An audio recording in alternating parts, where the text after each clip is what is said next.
Hello everybody, John Richter here with an important public safety announcement.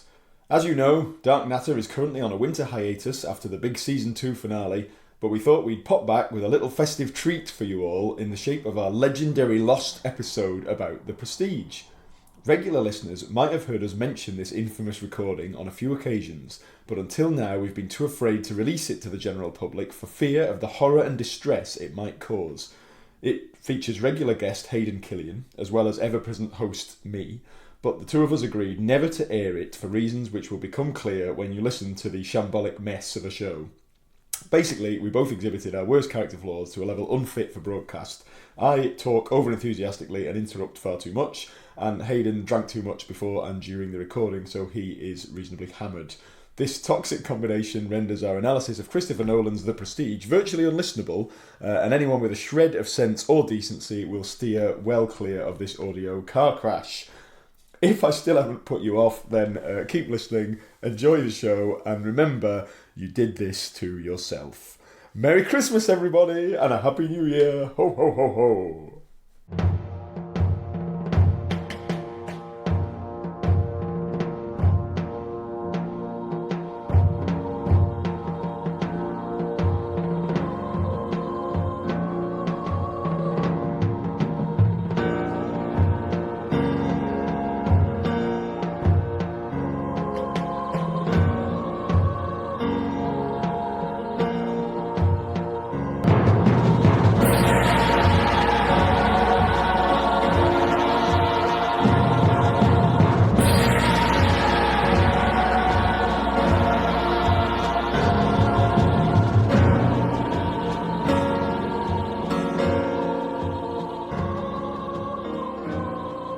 Hello everyone, and welcome to Dark Natter, the podcast where we reveal the simple and sometimes brutal truths of your favourite works of dark fiction. I'm John Richter. I'm Hayden Killian. I've eaten in the middle of a vegan pizza. Just swallowed my pizza. What is on your pizza? Plants. Cheese. Plant-based cheese. And you got some cauliflower wings as well, didn't you? I did. That's a good... Get the wings of a cauliflower are the primest cut. They're the best bit. We're socially distanced recording, of course, on Hayden's premises of a new series. We're not quite sure which episode it is yet because they're all getting recorded in a random order. It might be one. Might be Could two, be episode one. Yeah, if it's episode three. one, I want it to be more of a fanfare. You know, like I want to make a real funfair out of it. And you don't want...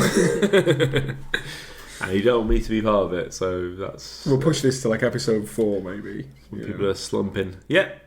Well, I'm happy to be here again. In your own home. Yeah. Same as last time. I'm back. Pleasure to have you in your house. And what, pray tell, are we here to talk about? Because, of course, we're slightly reformatting the show this year. Oh, okay. Instead of me and Liam pitching to each other all the time... Or Liam being here in general. Or Liam being here at all, because he ain't. We're having an array of guests who will bring their own pitch. Okay. And me and or Liam will act, as always, as the creepy, bald custodians of the Hall of Pain. That's very good, well done. You stood in for him very well there. I wish he was here. Me too. But he can't, he has a low level of effort, doesn't he? He can't be asked. To get him in this, what would we have had to do? We'd have had to go to his and woke him up. Woke him up. Yes, he'd doubtless be napping. Let's shove the microphone into his face, and even then, he probably would have. Nah. He wouldn't have contributed much, would he? Rolled over and. And actually, we can slag him off quite a lot because I don't reckon he even listens to the show. Let's see. Well, how about we do a test then? How can we test that? Well, we just see if he. We could reveal some real dark secret about him and see if he kicks off. Or we could just see if he ever listens to this. I can exclusively reveal that Liam used to have a Chris Jericho style hightail, didn't he? It's not a secret. Is it not? It was. There's no photographic evidence, is there? He's had all of that expunged. I want him to bring it back.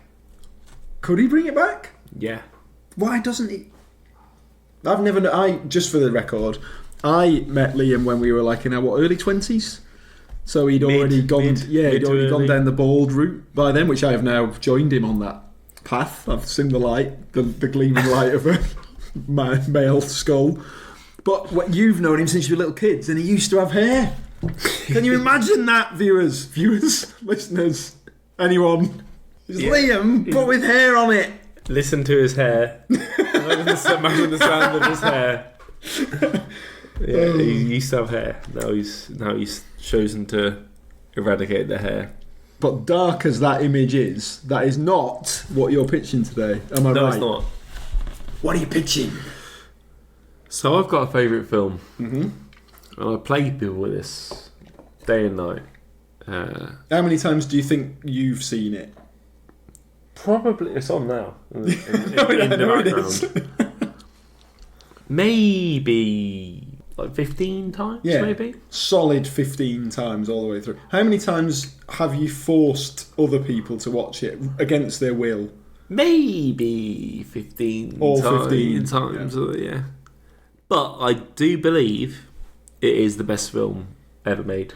Not just the best dark fiction film, just the best film, period. It's my favourite film. It's ace.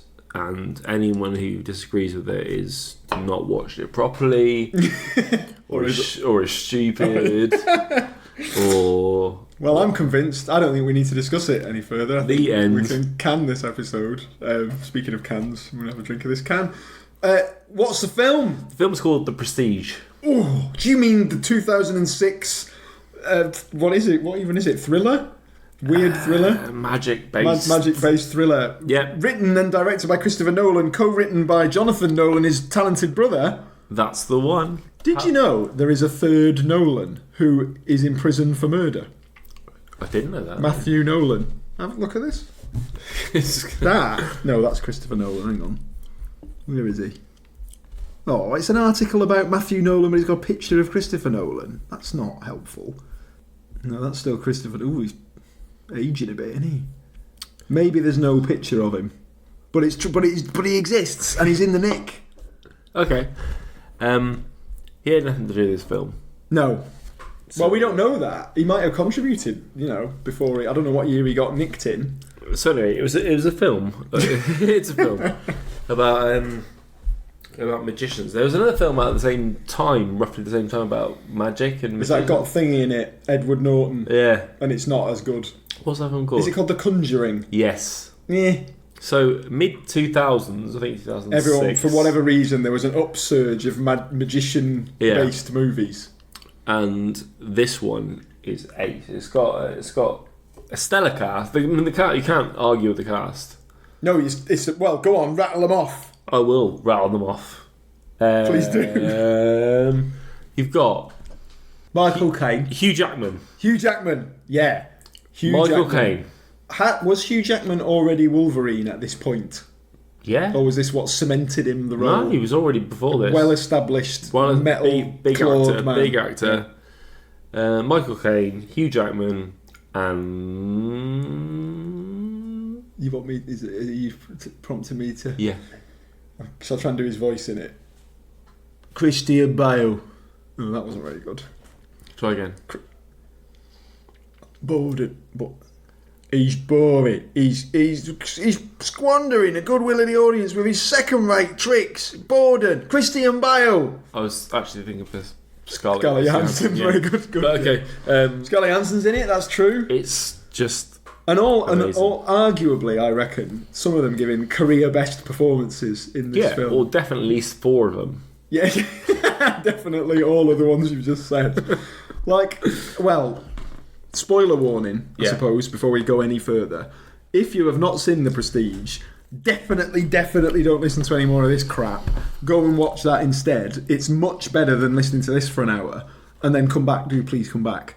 Because we are going to discuss, dissect, and disembowel this film on the assumption that you already know what we're on about. At our best, it's hard. It's a hard film to break down. It's not convoluted. Is a negative word. To say a plot is convoluted means it's kind of bad. But and there's a better word. I'm failing to think what it is. But it is presented in a deliberately confusing way that requires a good couple of watches and a bit Yeah. of a chat and maybe a bit of Googling afterwards. And but then- once and then you do listen to get it, this. and then listen to this and we'll Then explain delete, it. then delete this. From your minds. But once you do get what's going on and the chronology of the events, I think it's one of the best stories. As in, if you imagine like don't imagine it as, well, it isn't a novel, but is it a novel? Was it originally a novel? Nope. It's just a newly written thing. I'm Yep. going to have to fact check that. Sorry, I've just had It's a film. It's only a film. A sudden doubt. Hang on. It's not a novel. It's not a novel. Nope. You are correct. Oh, David Bowie's in it as well. Oh yeah, there we go. Forgot about that. Another career best performance. They are all your heads, Mr. Angier. It's definitely not a novel, but Yeah, you're David right. Bowie is in it. But if Like when you went to Wikipedia to check if it was a novel, you found out that David Bowie's in it. that's more important. And fucking Oh, Gollum! Yeah, Andy Serkis is in it as well. Oh my God! it gets What a better. The more you flipping think film about this it, the is. better it gets. And it is, in all seriousness, it is one of those films that every time you watch it, a new little nugget of, Yeah. oh, I didn't really realise that the first 10 Nope. times. And I was talking to you before, wasn't it, while we were watching it for the 16th time. There was that realisation that I had. That I must have seen it about 10 times Yeah. before I realised I made you watch it at least. this thing that I'm going to mention, I'm going to come back to later. But it was, again, just gave me a new level of appreciation for the movie. But my point was going to be, I'll edit this out because I can't remember what my point was. What was my point going to be? Your point was it's a great film. No, wait. There was something. I was going to say something vaguely insightful. Oh, the story. Yeah. So, if you imagine this film boiled down to its synopsis, Yeah. just a plot, a breakdown of the plot with no excellent cinematography, no fantastic performances, no great scripts, no nothing, no great. Delete Michael Caine from it. Even take Michael Caine out. If it was just the plot summarised, I feel like it's the most ingenious plot, Yeah. maybe of anything ever that I've ever read, seen. If you like- it's fantastic. If you like counter Yeah, diaries. diaries and counter diaries. Then- Yeah, this is the film for you. So let's explain what goes on. So I can't wait for you to attempt this. Please do. Please go. Please summarise the prestige. the film plot. starts with a magician. A shitload of hats, shitload of top hats. Yeah. I'm going to shut up. Sorry. A magician played by Hugh Jackman called Angier. Can't remember what his first name is. Fred Angier. some bollocks. The Great Danton. The is Great his Danton stage is name. his stage name, and he is a very able magician. Yeah, charismatic, handsome. You might say he's got the prestige. You might say that, but I don't know why you would, because it would be a sentence that doesn't make any sense. But you, as you've demonstrated, you could say that. So, It would just be meaningless. or is it? So he's a showman. He's great. He's great at magic. Blah blah blah blah blah. He's got a what do you call his relationship with Michael Caine though? Oh, he's his minder. Well, the role that Michael Caine fulfills is the role of the ingénieur, which is one of the many words I learned from watching this film. And it's a bit like, remember Jonathan Creek? A bloke who makes up the tricks for Yeah. a magician, but he's presumably too, well, in this case, too old, but in Jonathan Creek's case, too weird and shy Yeah. to get up on the stage and perform them himself. So he, behind the scenes, makes up the tricks. But just to clarify, at the start of the film, I think Jackman is still something of an up-and-comer, because he's still working as part of a kind of a troupe with there's an old, washed-up, fat old magician, Well, isn't the there? start of the film was a massive giveaway to what's going to happen in the end. Because it does the old flash forward, foreshadowing. We're not going to spoil it yet. But the setup in effect is you've got Hugh Jackman as a up and coming magician. Mm-hmm. He's working with this ingénieur. The Great Danton. He's working with an ingénieur, which is Michael Caine, who has that amazing bit where he explains the three parts of every magic trick. Every magic trick. There's three parts. What's the first? The first is called The pledge. the pledge. That's where you show them some bollocks. The second part is called the turn. That's when you make some shit disappear. Yeah, you make something disappear or whatever. But that ain't enough. You can't just make it disappear. You have to bring it back. And that final part, the reveal, is called The Prestige. The end. It's called The Prestige. And so they're working together. Hugh Jackman's missus, who is a nice, lovely lady, who the actress's name I can't remember. She's not one of the kind of big names in it. I am going to quickly when he says find out. we're on big names, he means he can't find a Wikipedia. Piper Perabo. Oh. I don't think I have seen her in anything else, but she does a decent job. So she's working. She's part of the same kind of crew, and the other kind of assistant, sort of up and comer, Stagehand, is Borden, brilliantly played by Christian Bale. Honestly, if you've not seen this film, this is best. He's great, isn't he? He's brilliant, and I'm a huge fan of Bale. He's just a lad, miserable, moaning bastard, and he's like everything's all wrong. The magician's rubbish. And I love American Psycho. Like that was when Bale first came into my life. But this is his best performance, Brilliant. hands down. He's fucking ace in it. I'm still on now. I'm watching it in the background, but yeah, watch it, Bale. So that's the setup. You've got that little troupe, and the first real sort of twist occurs when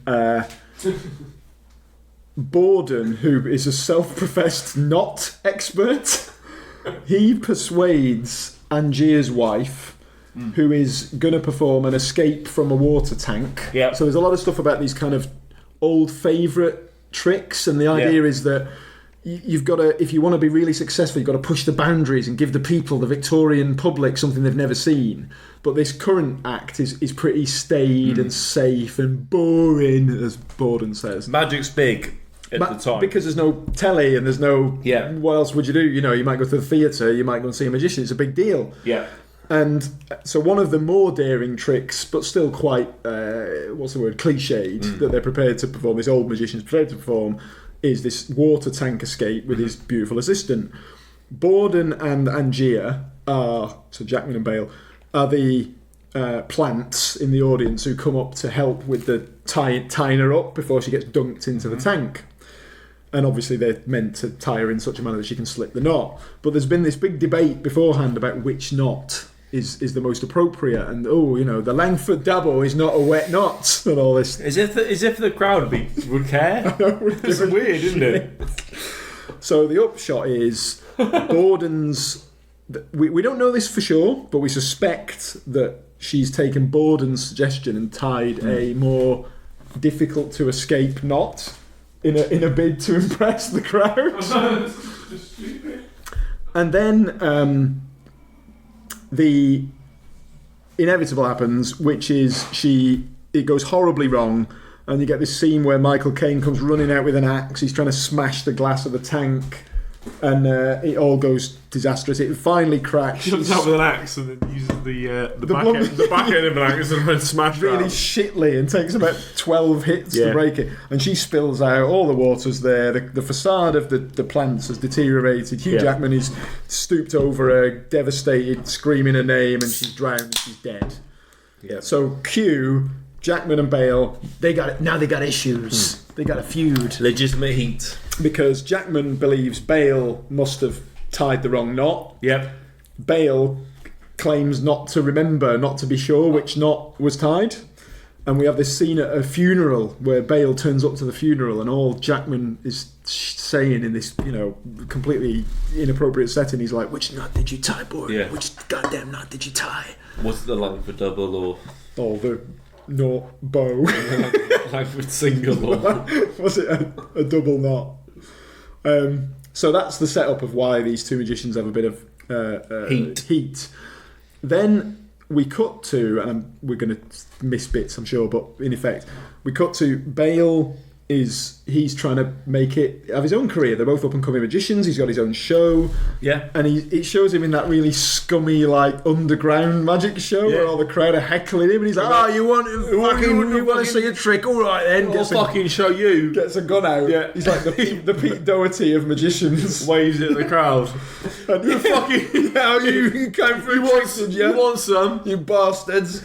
And then they just the infamous bullet catch, which is actually piss easy to do because there's no bullet in the gun. You basically get you get you show that you load a gun, show the audience yourself loading this flintlock pistol, putting a bullet in, but then through some chicanery, you take the bullet back out again, unbeknownst to them. Then you get a legitimate, real audience member to fire the gun at you, and you pretend that you've somehow managed to catch the bullet out of thin air. Obviously, it's just another bullet you'd palmed. And maybe even the same bullet. Or maybe the same bullet that you swindle out of the gun. Good point. A bullet with your name written on it. Tiny letters. One bullet's all that's necessary for this gag. But very little can go wrong, unless, of course, some bloody lunatic puts a button in a barrel. Why would you put a button or even, God forbid, he could put another bullet in there. So, of course, the unthinkable happens. Somehow he manages to pick the worst possible plant. Which is Jackman, who has turned up to ruin his show because he's so pissed off with him, blames him for his wife's death. So Jackman, of course, does put a bullet in the barrel. Not a button. An actual bullet. A bullet-shaped button. And just at the very last minute, before he can gun Bale down, kill him. Bale's own ingenieur, who is called... what's his name? Borden. He's got a funny name. Fallon. Fallon lurches out the crowd, knocks the gun to one side to save Borden's life, but he gets two of his fingers blasted off. He shot my bloody end! He shot my bloody end! I don't know what. It's not funny. I don't know why it's funny, but it's somehow there's something kind of. All the cast seem like they're having a great time. I think it's Bale, who is Welsh. He is Welsh in real life. I think he is doing a Cockney accent. It's kind of funny. Funny. Yeah. Bloody hell! You shot my bloody end. So now Jackman hates Bale. Jackman hates Bale because he thinks he killed his wife. Bale hates Jackman because he blasted two of his fingers off, which renders him virtually impotent as an up-and-coming magician.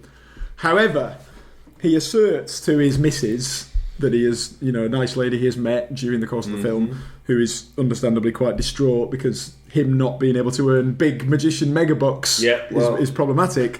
He asserts that he can still do his one big trick, his one amazing trick. The disappearing man.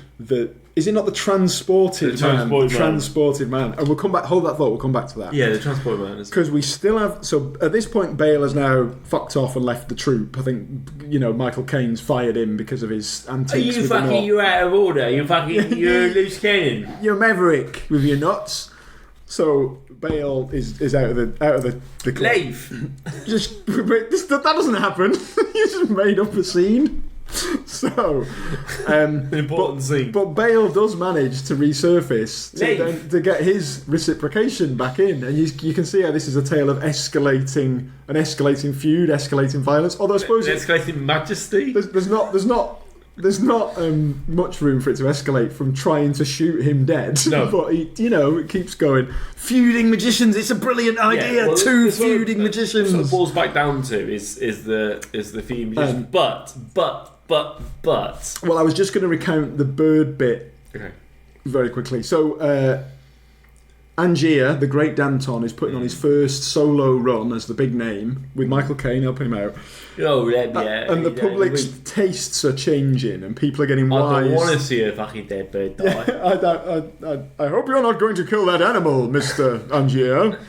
Whatever you do, don't kill the fucking animal again. So, it's already established by this point that the brutal truths of magicians is that when they do that trick where they... Don't get your hands dirty. Then stay off the bloody stage. You don't want to kill a bird. So there's a bit where, for example, it shows us that the way... You get a bird cage with a canary in it, you put a sheet over it, you...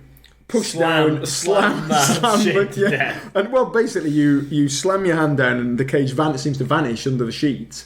And then lo and behold, you reveal that the bird is fine, and it produces it from out of your arse. Yeah. But what the film tells us is the way that trick was done, apparently in Victorian England, is they literally squashed the cage, squashed the bird to a bloody pulp. Pulled another bird. His little brother. Yeah. So unbelievable. And a kid reveals that. Yeah, which is how he meets his missus. His brother. So Angier recognises there's a shift in the public taste, and he I can't smash birds to pieces anymore. I have to actually rescue the bird. So he devises, well, not him, Cutter, Michael Caine's character, the engineer, he devises this cage that will sort of dismantle itself and pop, like steampunk style. There's like a mechanism up his sleeve. Steampunked Sort of rig. Hydraulic bollocks, unrealistic. So the idea is two people in the audience will hold the cage, and he will kind of activate this mechanism to suck the cage back into his arms. That seems like a lot to go. It seems hard to believe. Dust the bird off. But no, and the bird gets to live. So this is the beauty of his new trick. Lo and behold, he gets his two audience members to put their hands on the cage. It shows some doddering old daft rich woman, cuts across to a bearded fellow who then just grins at him, and it's Christian Bale with a dodgy fake beard. Why do they keep picking each other? Why can't they just filter? Just your one job is check that the volunteer is not Christian Bale or Hugh Jackman. That's all you have to do. No, Bale jams his finger into the mechanism. It kills the bird. It cuts the woman's arm open. Blood everywhere. Jackman gets fired. So it's out of hand. This feud is out of control at this point, isn't it? Absolutely, yeah. And then this is where the film takes a turn for the absolutely supernatural, absolutely bonkers, which is hang on, takes a turn for the better. Oh, bonkers in a positive way. Don't get me wrong. Because by now it's a normal film. It feels like it's going to end with these two guys, murdering each other or something, and that's it. But so. At this point, or at some point around this time, Bale's infamous "The Transported Man" trick has been debuted and performed. And I think it's Jackman himself, Angier, goes to the show in disguise because he's thinking he's going to knock him off or fucking stab him or shoot him. He watches it, he's impressed. But he's blown away by the trick so much so that he doesn't do anything. He doesn't sabotage him. He's just sits there stunned in his chair by this amazing trick. But the important thing is to note, and there's no prestige to this trick. The crowd it's too simple. The idea is that Borden is a genius. Yeah.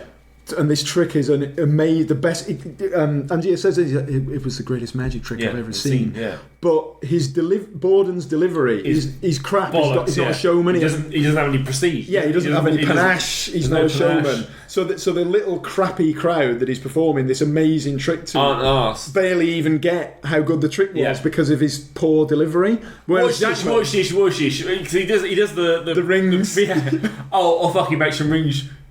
That. Ta-da! And they're all like, boo, get him off. And the point is, he's a shit magician because he's got the best trick in the world, but he can't dress it up. Can't deliver it. So Jackman goes back to Cutter, his engineer, and he's like, we need to figure out how to do this trick. It's incredible. So Cutter says, at this point, he must have a double. Because the trick is, very simply, he chucks a bouncy ball and then gets into a cupboard and then pops out of a cupboard on the other side of the stage immediately to catch the bouncy ball. So he must have a double. So it, in and of itself, it looks like almost like a, oh yeah, that was a bit stupid. Of nothing. But when you think about how on earth did he get from one side of the stage to the other side with Victorian times, there's no special effects. That's incredible. So it must be a double. Must be a double. However, by this point, Scarlett Johansson is in the story, and she's been employed as Angier's assistant. Yeah. She's gorgeous, hot, and she's also a natural showman, if that's the right word. Showwoman. She, in other words, she's helping Angier. She's helping Angier with his performance, and she's helping him to have that kind of panache and style that Bale does not have. Can't do it. And she asserts, having seen the trick, that it is not a double, because Borden, of course, by this point has got two fingers. He's got half his hand missing. Yeah. And the man that goes into the wardrobe on one side and pops out immediately on the other side of the stage has his hands. Has got half an hand. So it must be the same bloke. It can't be a double. You can't fake having half a hand. So, notwithstanding this problem, Cutter is adamant, look, the only way I know how to do that bloody trick is by get yourself a bloody double. There's no way any bloke can have that trick happen without being a double. So this is where you get it's real dirty tactics by this point. Angier is ripping off Borden's trick, but dressing it up. And his double, the guy who he finds to be his double, is incredible. Root. Root. His name's Root. Played by Hugh Jackman, obviously, because it's his double. But he's like a drunk, just a washed up drunk guy in a pub that they find who looks like him. He appears from behind the bar. He's he's basically a washed up sort of rich bloke who's absolute alcoholic. That's in there. On the telly in the background. Right. And that's okay, I'll be in a stupid show if you can keep me fed in booze. And so Jackman has this kind of real, what's the word, humiliating, behind the scenes humiliation, that he has to be on stage, he doesn't throw a bouncy ball, I think he tosses his top hat, more classy. But he then has to drop down through a trapdoor into the bottom of the stage. Root has to pop up to catch the top hat, which means that Root, the drunk, stupid slob, lipstick on a pig, he gets the applause, he gets the adulation. There's a scene, isn't there, where he's just bowing under the stage, which must be killing him. Whereas Borden has got the ignominy of seeing his bloody hated rival doing his trick more successfully, even though he knows he's using a double, which is not his method. He's got a much better method. So it's real kind of intriguing what they're going to do next. Convoluted. And quite convoluted. At that point, this is where Jackman becomes really obsessed with discovering Borden's true method. He's like, it's not a double. I know it's not a double. He's got something over me. I need to know.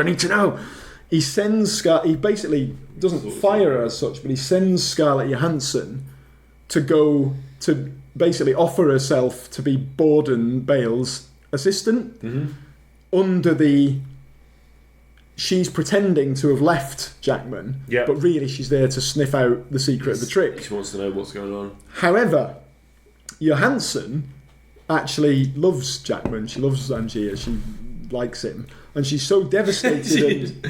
she likes him. She's quite keen. So because she's so devastated that he's basically sent her away and his obsession with this trick is more than his feelings for her, she's so pissed off that she's basically offers to help Bale instead. And she gives him all the tips, pointers and tricks and showmanship. How to be prestigious. How to be a good magician. And his new reincarnation as a great magician is, I'm going to use the phrase, fucking brilliant. Yeah, it is, Ace. What's he called? It's when he does the hanging him from the thing, he hangs Groot from the rafters.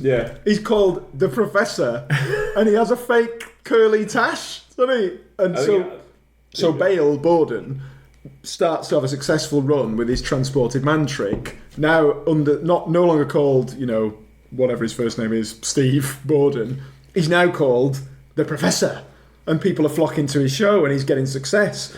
Jackman, devastated, he sent his beloved, trusted stagehand away. He's like, you'll catch me over the road at... the Pantages. He invades Jackman's show and steals all his fans. Because he buries Root and...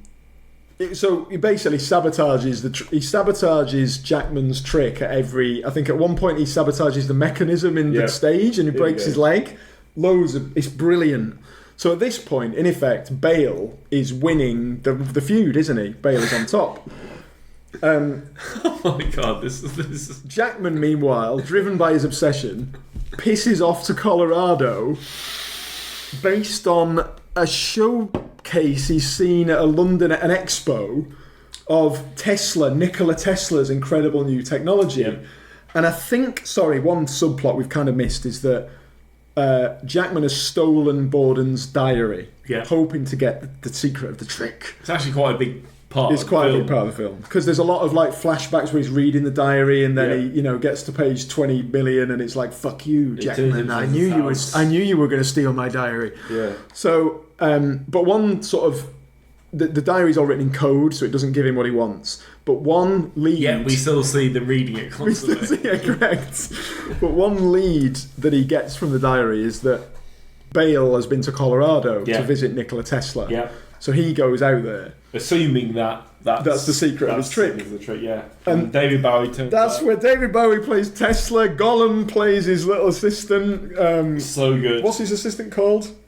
Oh, fuck, I don't know. Oh, hang on. Ali.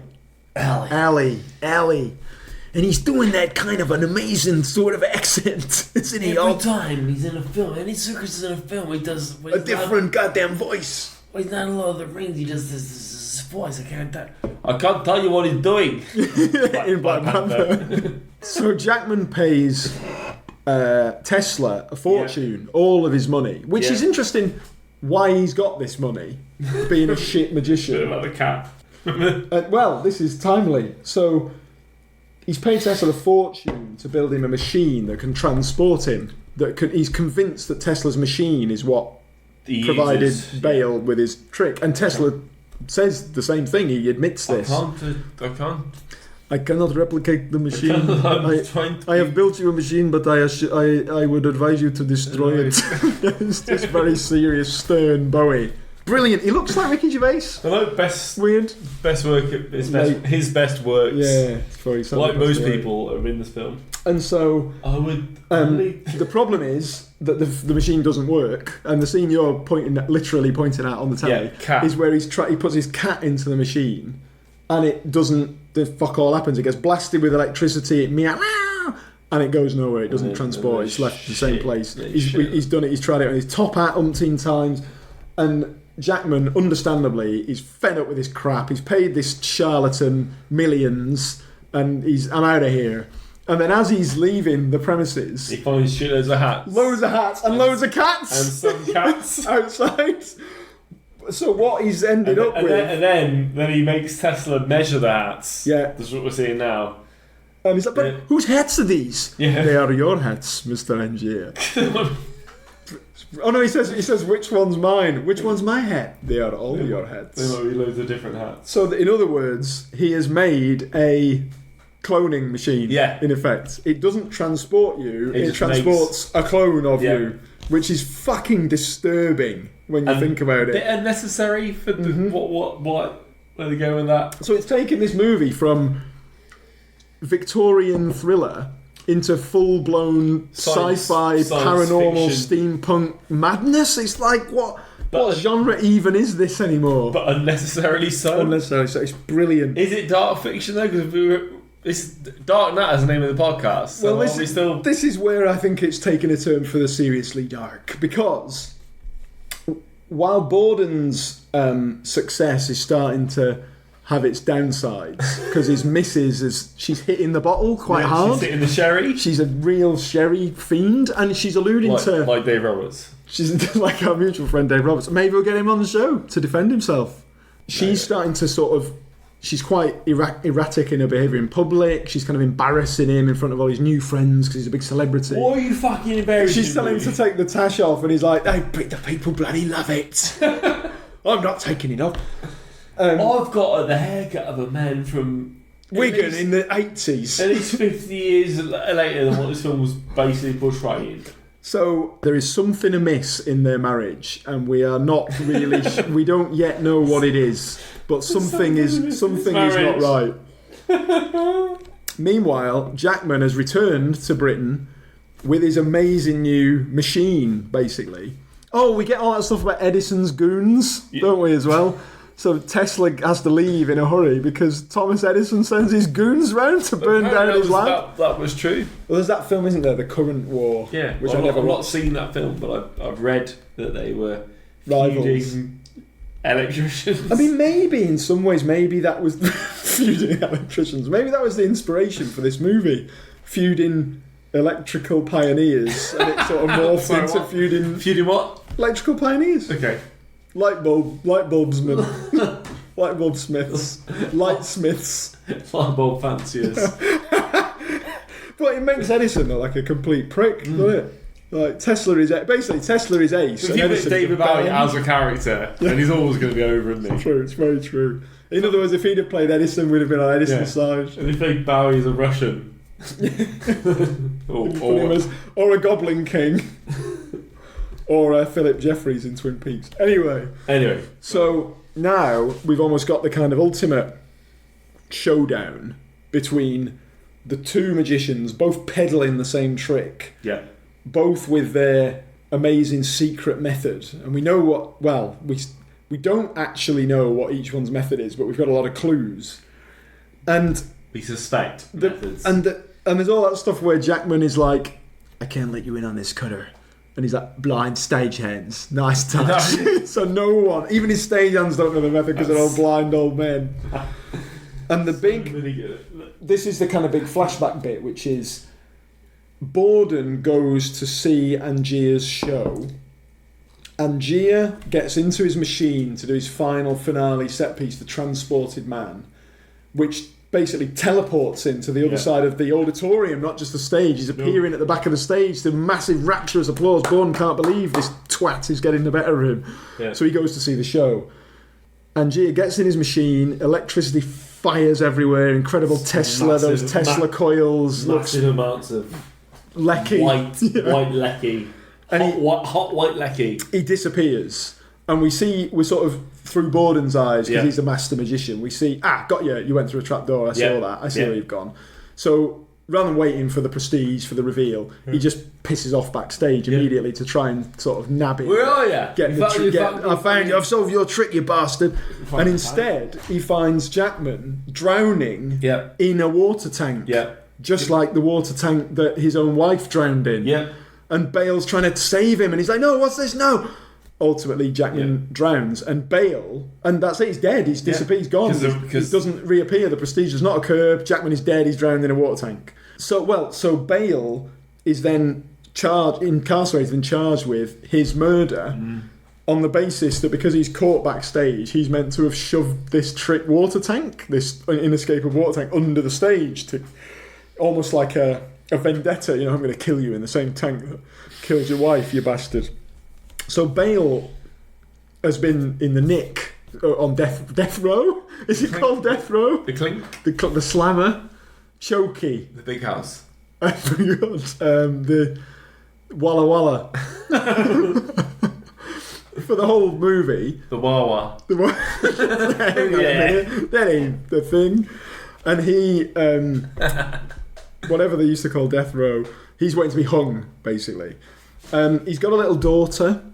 And we see this horrible, slimy creep, which is Thingy, the sheriff from Robin Hood Men in Tights. Yeah.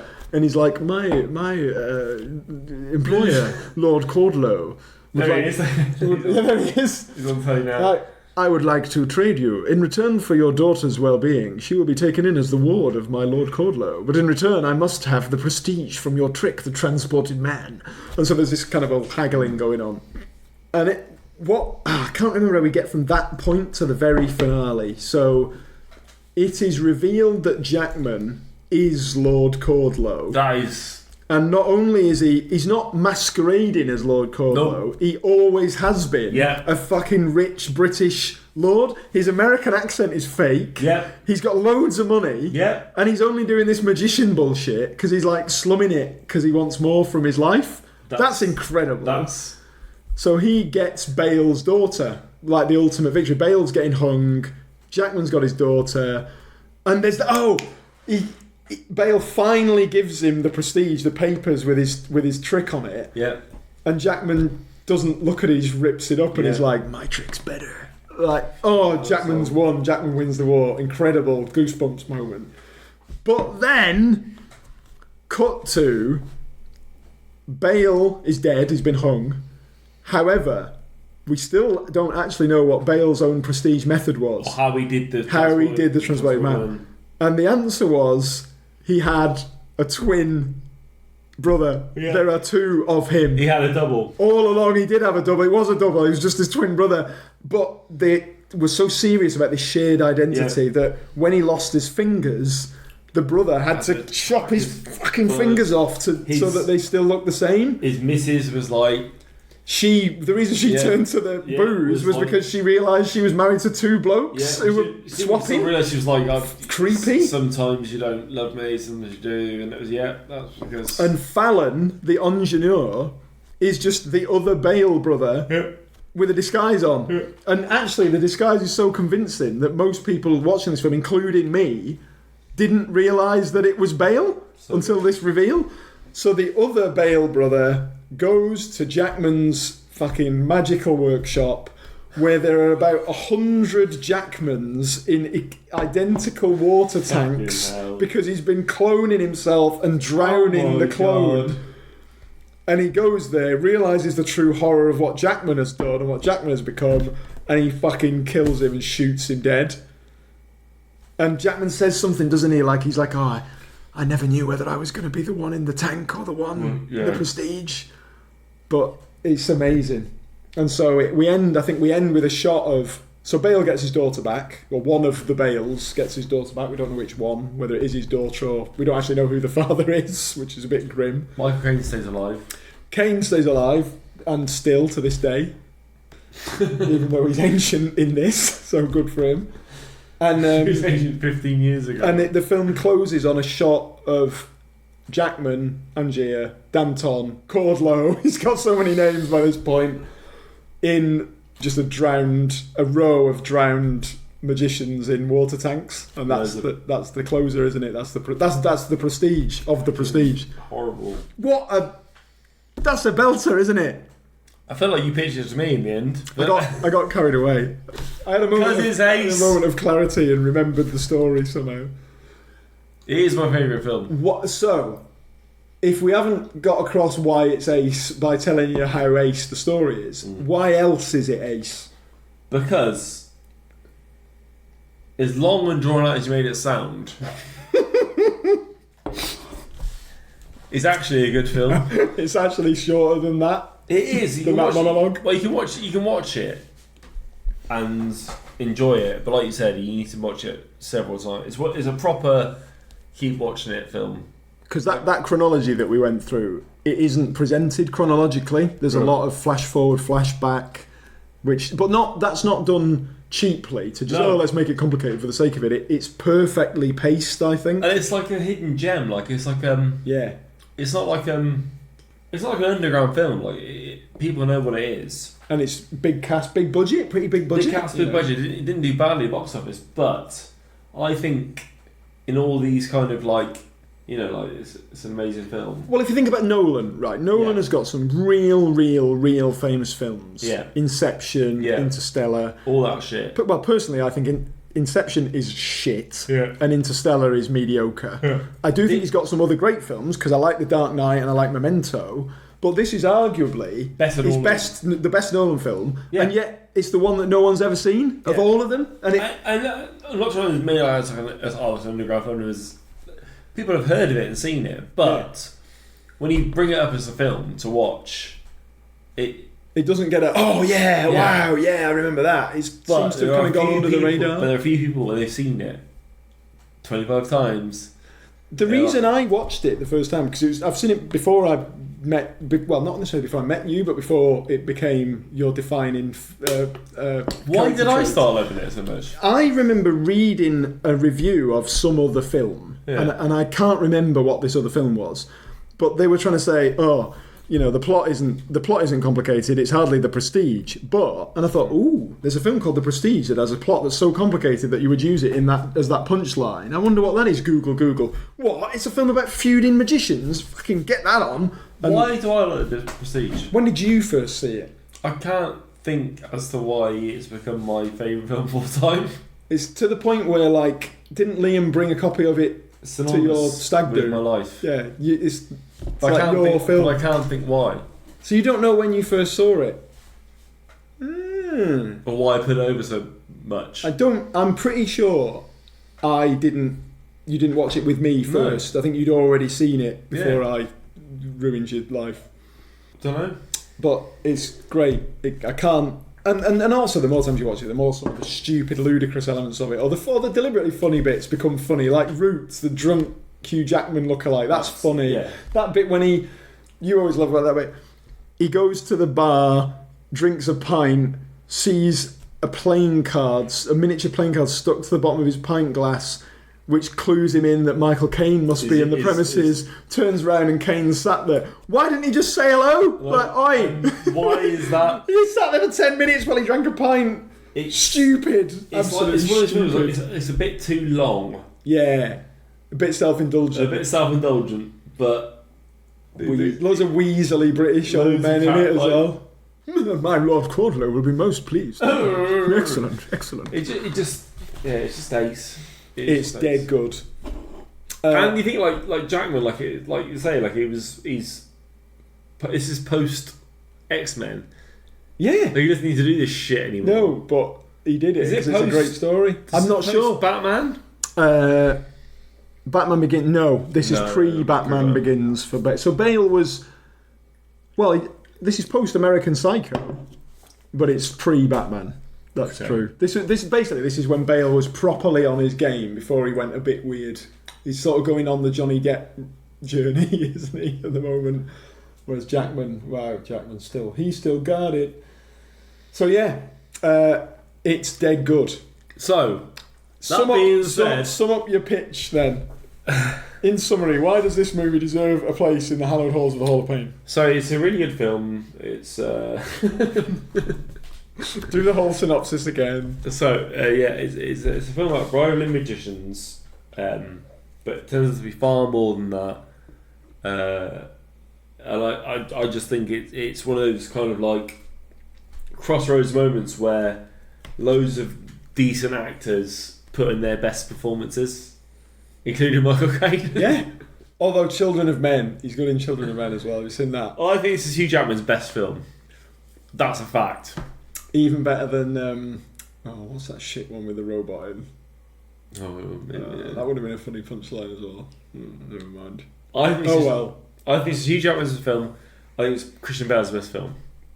And I'll give you that. And I love American Psycho. Don't get me wrong, one of my top films, but I think this is their best performance. And if The Professor was on at the Pantages, I would pay big money to go and see that. I think this is Michael Caine's best film. I don't even like Michael Caine. I think it's Scarlett Johansson's best film. Definitely. I think it's that actress whose name we didn't know. It's her best film because she isn't in anything else. It's Andy Serkis's best film. It's Andy Serkis, and it's David Bowie's best film. This is David Bowie's best film. And I like Labyrinth. There you go. So we've got 76 career best performances in this film.